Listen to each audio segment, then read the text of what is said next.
Section 4, transferring excess capital. Here's an interesting situation. The Websters, this is Ernst and Beatrice, who we talked about earlier. Let's say they have 20 million, and the core capital that we calculated is 9.2 million. The curriculum says that they have a challenge. What is their challenge? The challenge is what to do with the excess capital. For most people, this would be a nice challenge to have. But we still need to figure out what to do with this extra money.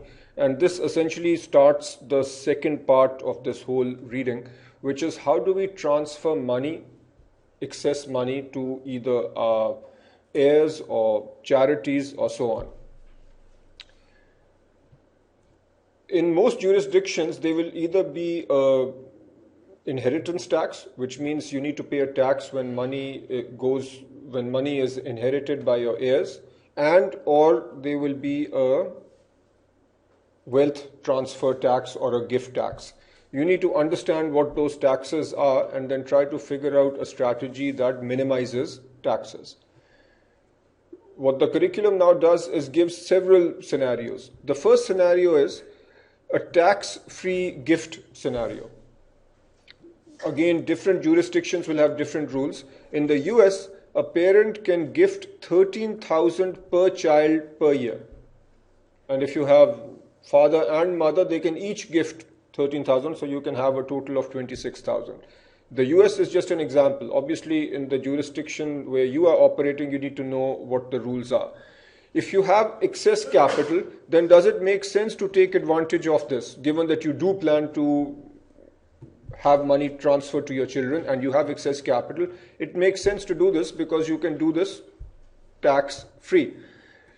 Exhibit 4 gives this example. Let's say that you want to transfer money and the expectation is that you want your children to have money after 30 years.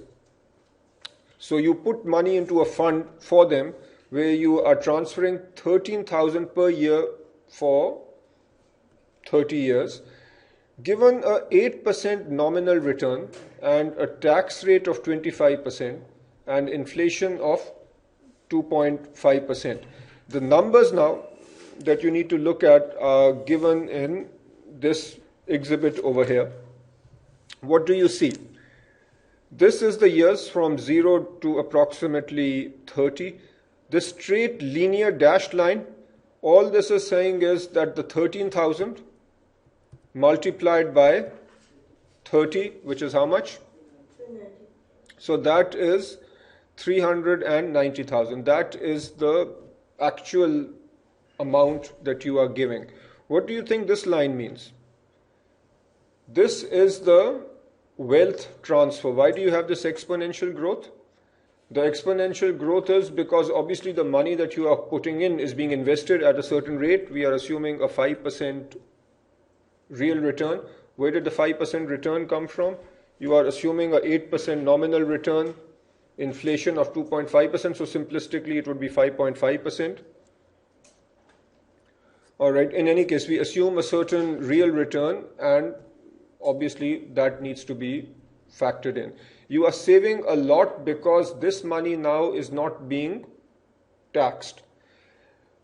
You remember this from the previous reading on taxes, where you came up with this relative value. Do you remember what a relative value means? Relative value for a tax-free gift.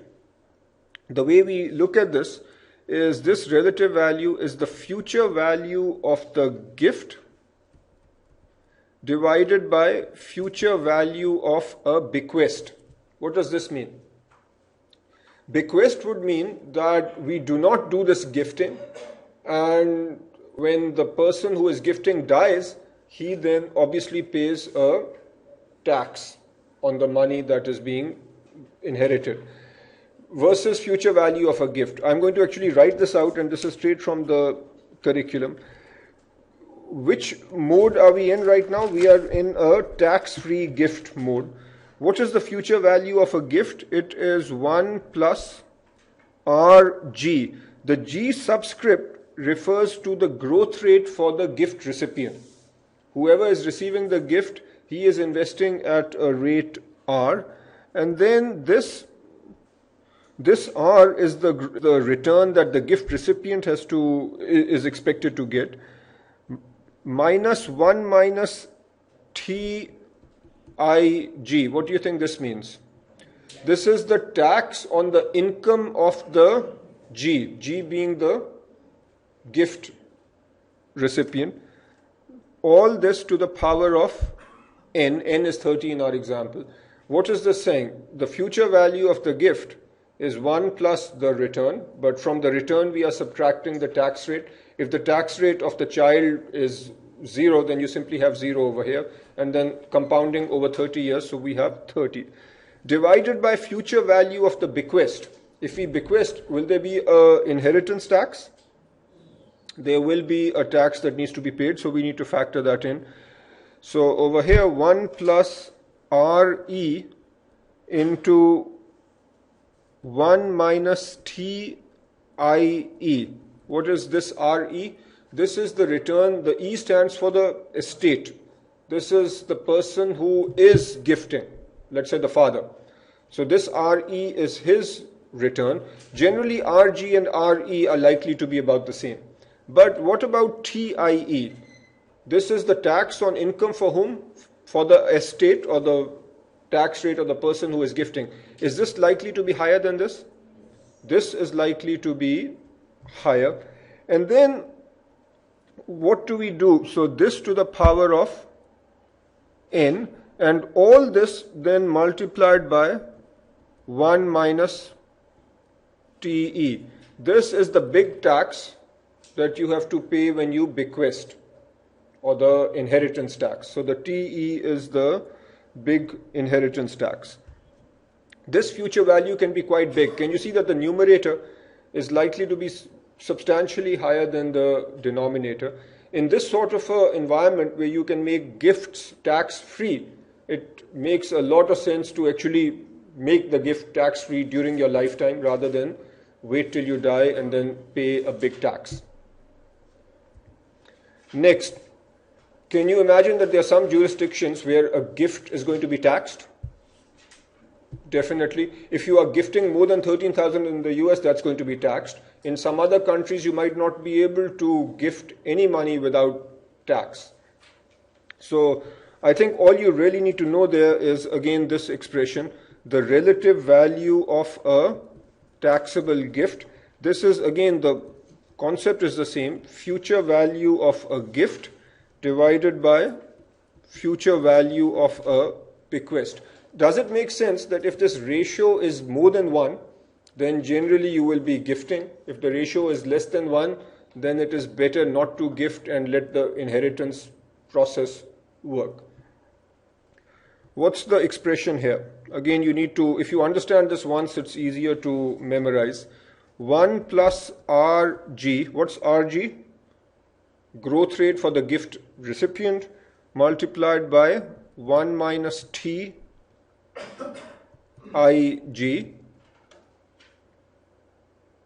And then what do we do after that? This whole thing is raised to the power of n.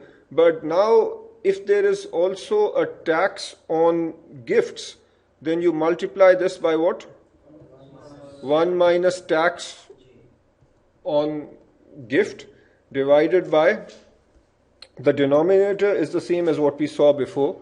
This would be 1 plus RE, this is the return for the estate, which typically will be the same as RG, into 1 minus tax on income for the estate. All this to the power of n, and then multiplied by 1 minus TE. So clearly you can see if the gift tax is lower than TE, then what should you do? Then you will have a relative value that's more than 1, and it makes sense to gift. Otherwise, it makes sense to have the money transferred through inheritance. On the next page in the curriculum, they just plug in some numbers for this formula, which you can take a look at. I think it is fairly straightforward. If you want to be really diligent, you can also look through example 5. But I think learning this formula over here is fairly important. Location of gift tax liability. I think understanding the concept here is important. If you look at the relative value expression, that seems fairly complicated. So I will almost venture to guess that if you want to be really diligent, you learn this, but I think the probability of this showing up is relatively low. But let's understand what we mean here. In the preceding examples, we have assumed that the tax is paid by the recipient, the person who is getting the gift, the son maybe. But in some countries, the donor pays the tax, and the curriculum makes an argument for why, in a situation where the donor pays the tax benefit of a lifetime gift increases relative to making a bequest. In a bequest, you are simply transferring when you die. The point is that if the donor pays the tax, then actually the tax benefit of a gift becomes even more. Given that you've already learned enough formulas, I actually just think you maybe read this formula, look at Exhibit 6, look at Example 6, but as I mentioned before, I think the probability of this showing up is relatively low, hence I will not spend too much time on this. Generation skipping, section 4.2. Let's say that you are working with a really rich client. He has enough money for himself. He has enough money for his second generation, his children, and now he wants to transfer money to his grandchildren. The rich person you are dealing with, the high net worth individual, he is referred to as the first generation. His kids are the second generation, and the grandkids are the third generation. Assuming he has a lot of excess capital, what is the issue with transferring to second generation and then second generation transferring to third generation? The problem is double taxation. When you transfer from here to here, whether it is a gift or a bequest, there will be a tax. And again, when this generation transfers here, there will be a tax. So one strategy is to leave enough for the second generation and then also directly leave some for the third generation. And to highlight this point, the curriculum gives the example of a Japanese couple with 200 million yen allocated for the third generation. They have enough for themselves, they have enough for their kids, which is the second generation. Now 200 million needs to be transferred to the third generation. Let's assume a 5% growth of these funds, and we want this money to reach the third generation after 35 years. There is a 50% gift tax. Whether you are gifting to your children or your grandchildren, there is a 50% tax. Scenario 1 is transfer all this money to the second generation, transfer this money to the second generation after 10 years, and then the second generation will transfer to the third generation after 25 more years. If you look at the calculation in the curriculum, what they show you is that the third generation will get 275 million. And how does that happen?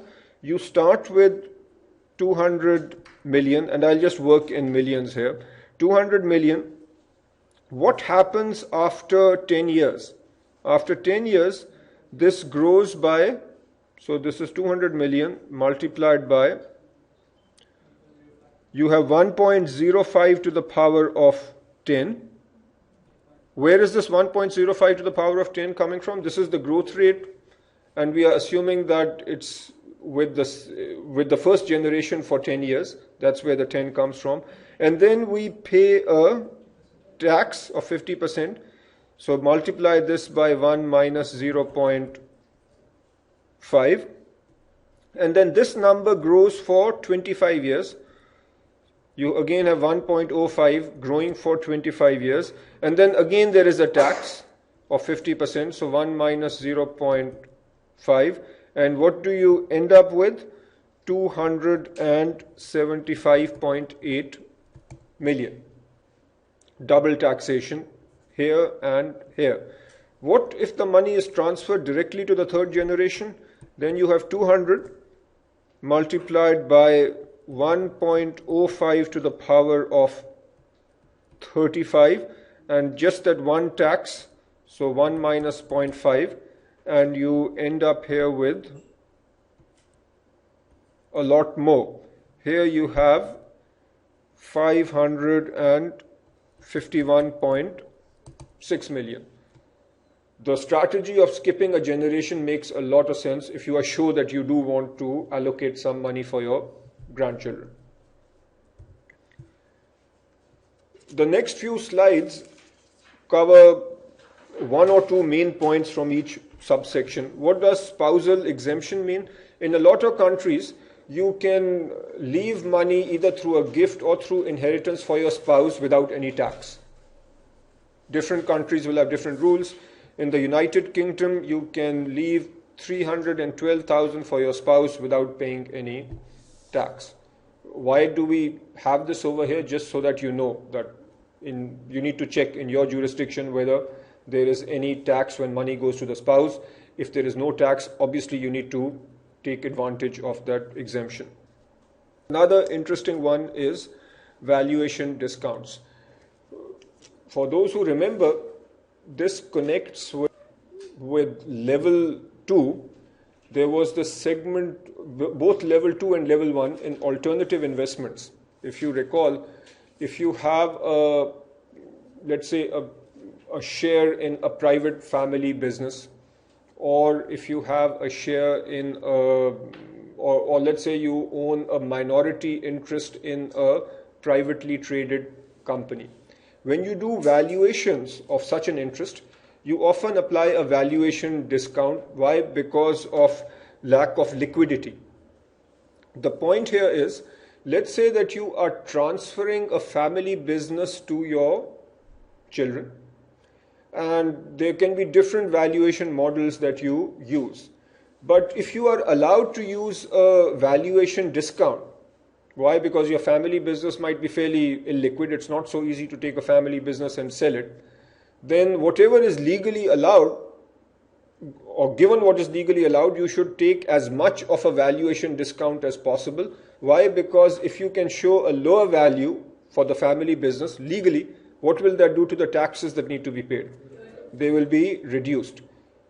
That's the whole point here. There are several examples, such as privately held family business, or a minority stake in a private entity, where you can take advantage of valuation discounts. Again, this is the domain of tax lawyers to understand exactly what is allowed and what is not allowed in your jurisdiction. Deemed disposition, this effectively is vocabulary. All we are saying is that in some countries, when there is a bequest, so parent dies, leaves, let's say, some assets for a child, a deemed disposition effectively means that when this transaction happens, when the parent dies and leaves an asset for a child, it is deemed that this asset was sold at market value to the child. Then there isn't explicitly a gift tax or an inheritance tax. Then this is like what you studied in corporate finance, where there is a capital gain. You look at how much the price was in the market minus the book value, and you multiply that by a tax rate, and that's how you pay taxes. So the structure is a little different, but effectively a tax needs to be paid. Why is this called a deemed disposition?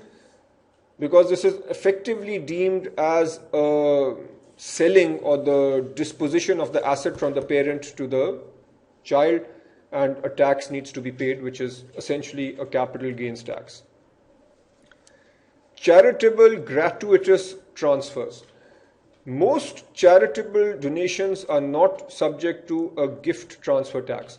Many rich people give large amounts of donations to charities, and that is why this is covered over here. Now, when a charitable donation is made to a charity, typically in most countries there is no tax, no gift tax. Charitable organizations are exempt from paying tax on investments. Is this the same point as above, or is this different? This is different. The first point says that if some rich individual makes a $100,000 gift to, let's say, Eidi Foundation, the 100,000, there is no gift tax there. So that's a good thing. The second point is if this money is put in the foundation and the money grows, then there is no tax on that income. And a third advantage of giving money to charity is the money that you give is tax deductible. It is, the way you can think of it is, if you earn $100 before tax, the money that you give to the charitable foundation is that $100. The tax, you are not paying income taxes. So they are, in most countries, there are these three big tax advantages of giving to charities. Why do countries do this? To encourage people to give money to charity. Unfortunately, we can't escape this relative value formula. So if you look at section 4.6 in the curriculum, you will see relative value, which again is the future value of the charitable gift divided by the future value of a bequest. In this, I'm just going to write this down because I think this is important. This is covered in the subsequent example. Future value of charitable gift divided by future value of bequest. I'll put the denominator first because that's easy. What do you see in the denominator? 1 plus RE, and hopefully you are getting a sense for the flow over here.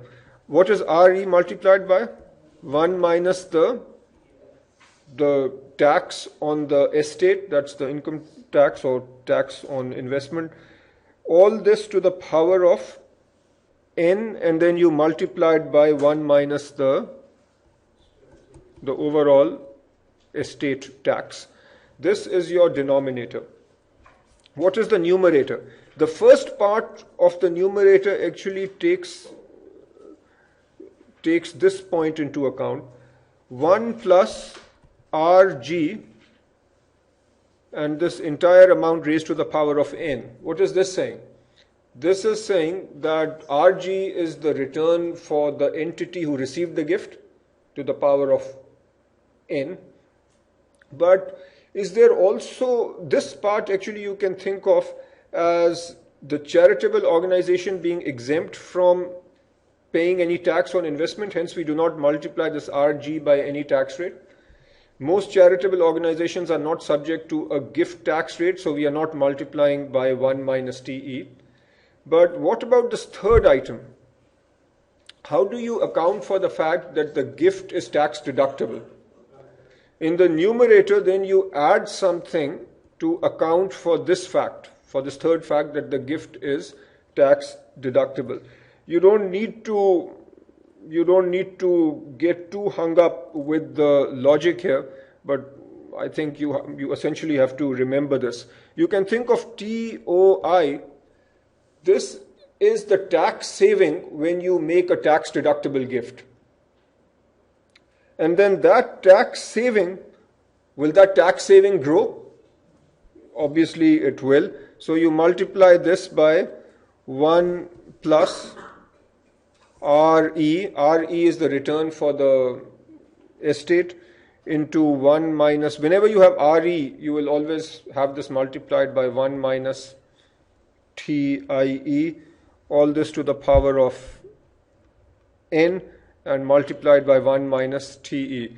Unfortunately, this part just has to be learnt. It's not, if you can make sense of it, well and good, but otherwise learn this and then do example 7, where you are simply given the numbers and you need to plug those numbers into this formula.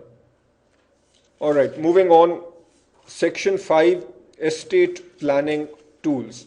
We have talked so far about estate planning. What are some of the tools that we use to accomplish our estate planning goals? As a general point, when we make gratuitous transfers, these are often implemented through some structures that either maximize the tax benefit or produce some non-tax benefit. And what are some of the tools that are used most often? One tool is a trust, and we talked about this briefly in study session 3. As a general remark, trusts are a common law concept. So it is a very British concept, and you will notice trusts are also used quite often in Pakistan. Foundations are like trusts, but these are a civil law concept. And then life insurance and companies are also used for estate planning tools. Let's look at this in a little more detail. Starting with trusts. We discussed this briefly in study session 3, but what is a trust? You have someone who is creating the trust. He is called the settler or the grantor. What this person does, let's call him the settler, he transfers assets into a trust. This trust is run by a trustee. Sometimes the settler might be the trustee, but not necessarily. And then this trust has a certain purpose. The purpose might be to make money available to some beneficiary. If you recall from study session 3, Hilda was the recipient of funds from a trust that her parents set up. So Hilda was the beneficiary. There are two important dimensions to trust that you need to be aware of. One dimension is revocable trust versus irrevocable trust, and the other is a fixed trust versus a discretionary trust. A revocable trust means that the settler retains the right to rescind the trust. For example, the trust that gave Hilda 75,000 a year, if the parents who set up that trust have a right to rescind that benefit, then it would be called a revocable trust. On the other hand, if the parents say that when they set up the trust, they say that they do not have the right to rescind or change, then that's called irrevocable. Do you think legally these two structures are treated the same or differently? It makes sense to treat them differently. It makes sense that in a way, a revocable trust still means that the assets sort of belong to the settler or the grantor. And therefore, the settler is responsible for tax payments. Whatever assets are in the trust, the settler is responsible for reporting those assets and doing the taxes and so on. Also, if money is in a revocable trust, it is vulnerable to creditor claims. If you owe people money, they can come after that revocable trust. On the other hand, if you create an irrevocable trust, then effectively you are saying all this money is earmarked for a certain purpose or certain beneficiaries. Then what's the advantage? The trustee then is responsible for the tax payments. And the other big advantage is that this structure is less vulnerable to claims from creditors. Next dimension, fixed trust versus discretionary trust. This is fairly straightforward. In a fixed trust, fixed payments are made at fixed periods. The money that Hilda received, did that sound like a fixed trust? That was a fixed trust where 75,000 was made every year. A discretionary trust is where the trustee decides whether and how much to pay. A classic example would be a parent creates a trust for his child, and then a very reliable, trustworthy trustee is put in charge, where the trustee is told that make payments to this child depending on what he needs. If the child ends up doing really well and doesn't need money from that trust, then the trustee might give it off to charity. On the other hand, if the child, for example, becomes handicapped or has some issue, then the trustee will make payments to the child. Where is this defined? It's different. These trusts are created through a legal process, and the legal process defines what sort of a trust we have. From an exam perspective, you need to understand the major benefits of a trust. The curriculum says quite a lot, but I feel here are the main points. Do you remember this terminology, probate? What is this? When you create a will, then you die, there is this probate process to justify or to make sure that the will is legal. That process can be fairly cumbersome and tedious and so on. A trust mechanism helps you avoid that hassle. Another point is that through a trust, you make resources available to beneficiaries without yielding control.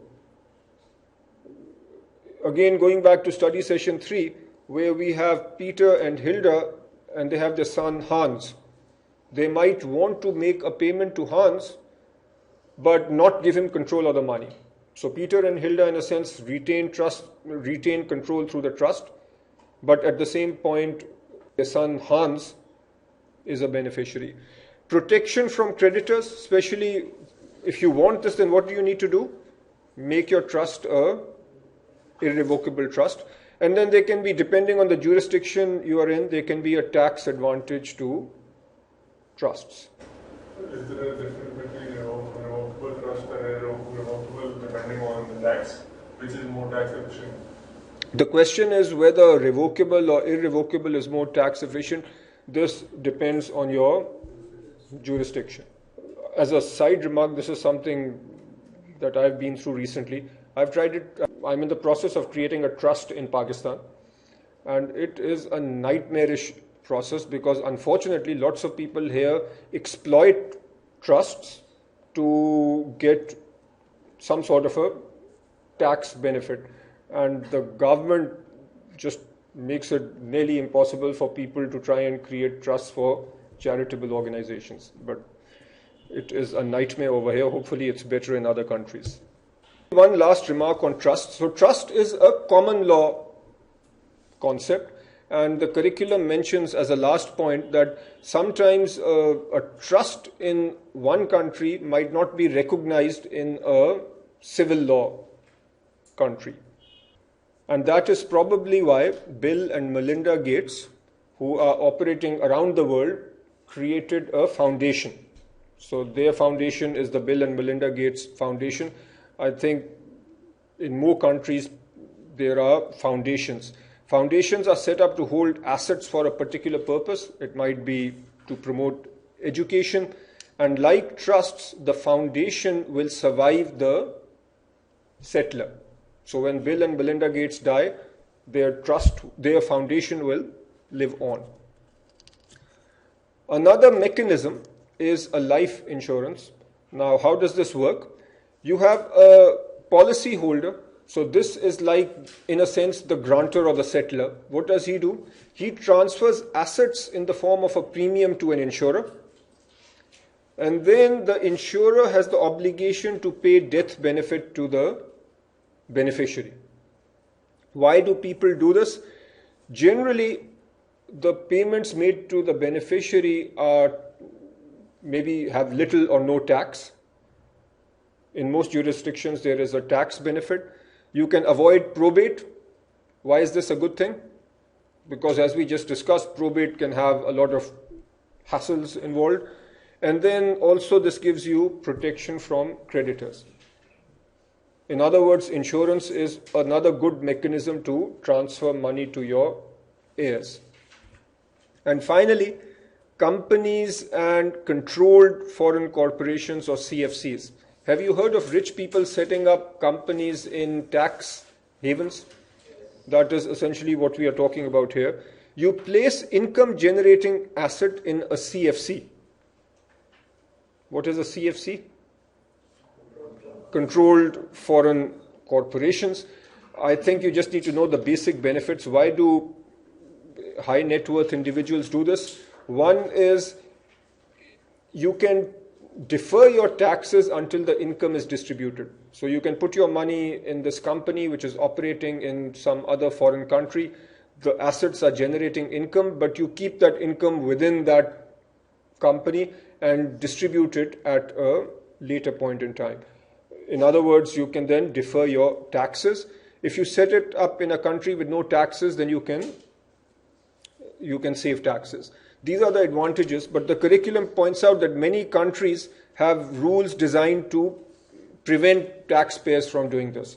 What taxing authorities, actually it's a constant cat and mouse game where wealth advisors will try to find legal ways to save taxes, finding loopholes and so on, and then tax authorities try to plug those loopholes.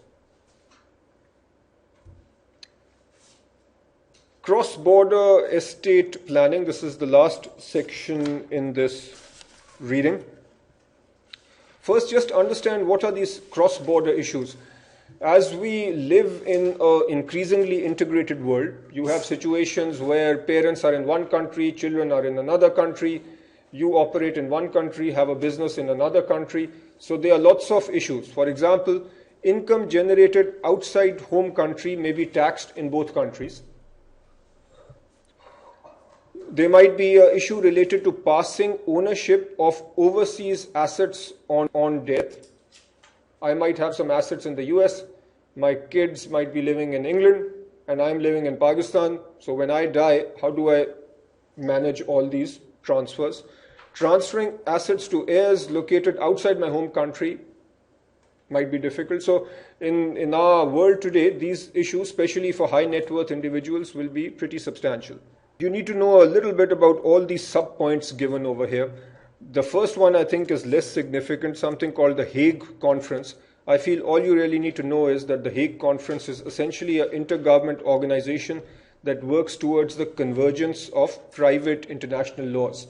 The relevant item for us here, while this Hague Conference covers several items, the one that's useful for us is that these set of countries have agreed that a will created in one country should also work in other countries.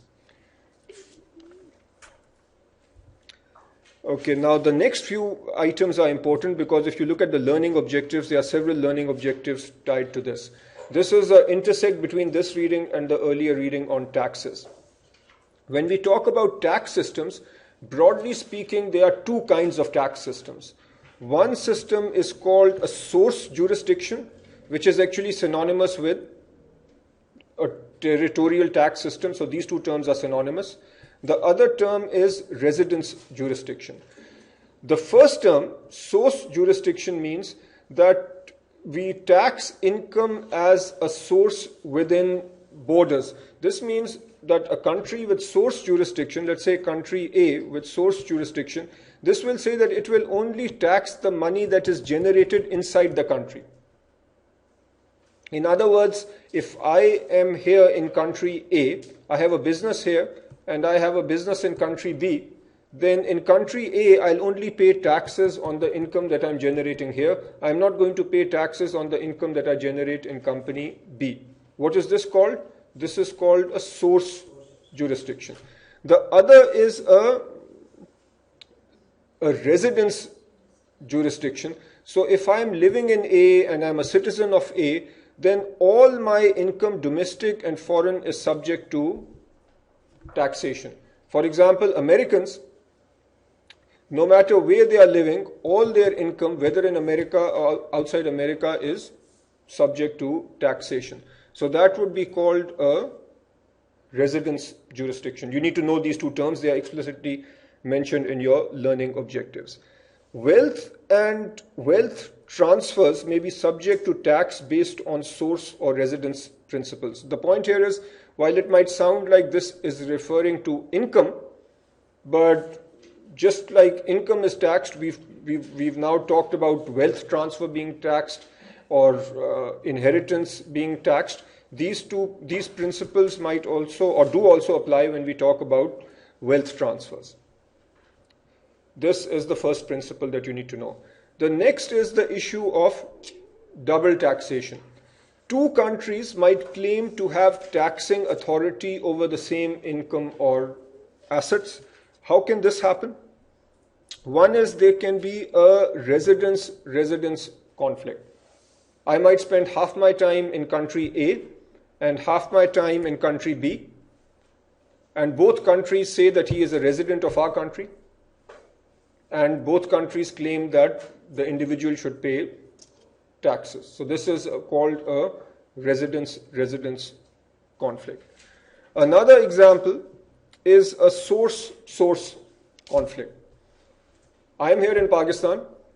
I am running a business where my entire management of the business is through Pakistan, but I sell videos in the US. So where do I pay taxes? One country might say that you are running the business from country A, so you pay taxes. The other country might say that your actual sales are in country B, so you pay taxes in country B. What's that conflict called?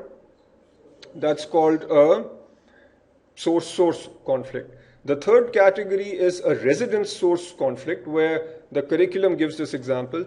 You might have a US citizen who owns real estate in Singapore. What will the United States say? That you are a US citizen, so you pay taxes on the income generated in Singapore. Let's say Singapore has the source jurisdiction. What will Singapore say? That your business is in Singapore, so you pay taxes there. This is a residence source conflict. Now, how do we address these issues? There are these things called foreign tax credit provisions, where countries recognize that we have these various conflicts. The one that gets most attention and the one that is more common is this residence source conflict, the last item that I talked about. And you need to know this because this comes explicitly in the learning objectives. Here are three ways of dealing with the residence source conflict: the credit method, the exemption method, and the deduction method. And different countries will pick one of these. What does a credit method say? A credit method says that the residence country, so this is the country in which I live, that's my residence country, that country might unilaterally say that my taxes are, that reduces taxpayers' domestic tax liability for taxes paid to a foreign country. In other words, let's say that I live in country A and I pay taxes to a foreign country. Let's say that in country A the tax rate is 30% and in country B I'm paying 20%. In tax credit, what happens is that the tax authority says, okay, you've paid 20% in B, here you only need to pay 10%. Overall, how much am I paying then? 30%. And if you look at the expression in the curriculum, it says that the tax credit method is the max of tax in the residence versus tax in the source. Does this make sense? In other words, the max you will pay is the higher tax rate between the two. This is the tax credit method. The other is the... So what if in country B that person has paid 40% taxes, then would he get back the 10% that he had additionally paid? The question is, if in country B the person is paying 40%, will he get anything back? No, because he's paying the max of the two. If he's paying 40% in country B, he's paying 40%. He's just going to pay the max of the two. Country A will not give or take anything from him. The other is exemption method, where the residence country imposes no taxes on foreign income. What do you think the expression there becomes? So with this method, your tax is essentially the tax of the source country. In this case, let's say you have 30% rate in A and 20% in country B. You live in A, you are a resident of A. In country B, you pay 20% tax. What is your effective tax rate? It's 20% because that's it. Your residence country is nice, doesn't make you pay anything else. And the most difficult one is this deduction method, where the residence country allows taxpayers to reduce taxable income by amount of taxes paid to the foreign government. That means that whatever your taxable income might be, that is reduced by the amount of taxes that you pay in the other country. You essentially still pay taxes in both countries, but your taxes in your residence country are a little bit reduced. And there is a somewhat ugly expression for this. If you look at expression 11 in the curriculum, you will see what I mean. Obviously, you pay taxes in your residence country plus tax in the source country into 1 minus T. I think you need to learn this expression because you will use it later. The next subsection is double taxation treaties.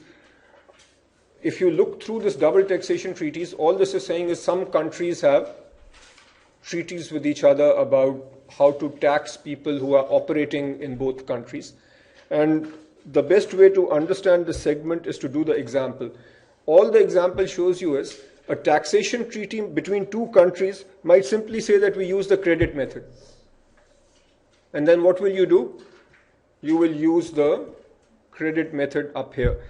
Effectively, what's happening in example 8 is that you are doing 3 questions where you are using these 3 formulas.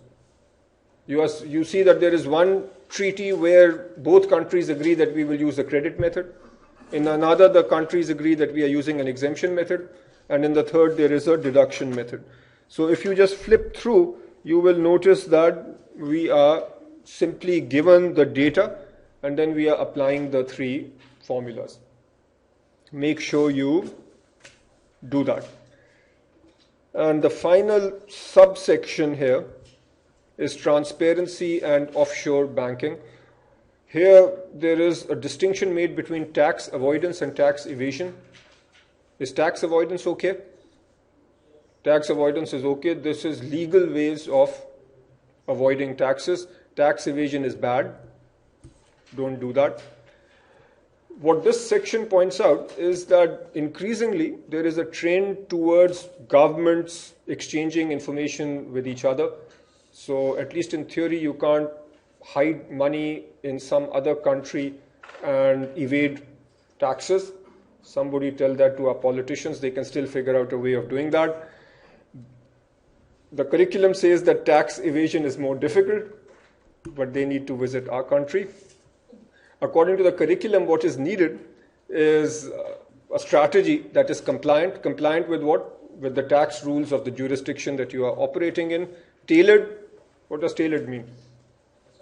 Tailored or customized to the needs of your client, and it should be tax efficient, which means that you legally avoid taxes. I don't see how this particular item is very testable, but it is interesting. That's it. We have completed this whole reading, and as always, your job is to go through the examples at the back, the practice problems at the back, and then please go over the examples again.